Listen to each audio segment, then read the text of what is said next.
Değerli sağlık çalışanları, değerli basın mensupları, gerçekten de bugün oldukça bir matem havasındayız, acı içindeyiz. 2 tane çok değerli çalışanımızı kaybettik. İkisi de 2020 yılında birer ay arayla göreve başlayan ve 5 yıl süresince de arkadaşlarıyla çok iyi bir uyum sağlayan, hastaları için gece gündüz demeden koşturan fedakar 2 sağlık çalışanı. Ne yazık ki bu sabah itibariyle bir trafik kazasında ikisini de kaybettik. Acımız büyük.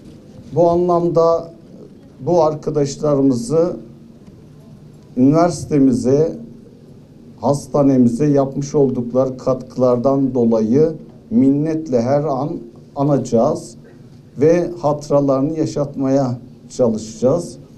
Bu anlamda reanimasyon ünitesinde çalıştıkları için de reanimasyon ünitesinin yöneticilerini, çalışanlarını, iş arkadaşlarımızı da taziye dileklerimi iletmek istiyorum. Aileleri burada, ailelerine ayrı ayrı taziyelerimizi iletiyoruz.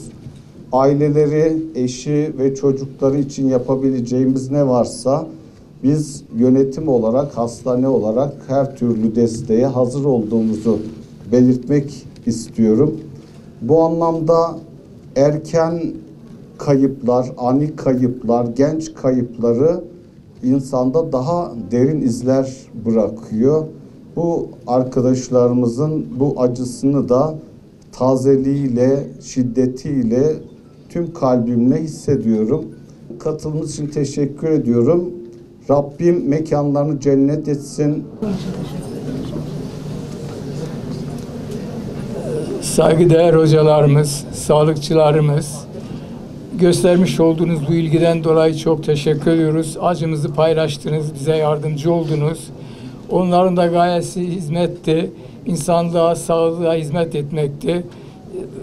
Yapabildikleri kadarıyla geldiler. Demek kısmet bu kadarmış. Hepinize çok teşekkür ederiz, sağ olun.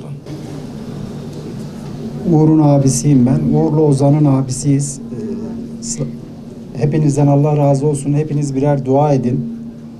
Çok teşekkür ederiz. Hep beraber bir Fatiha okumak isteriz. Merhumların ruhları için, Allah rızası için El Fatiha.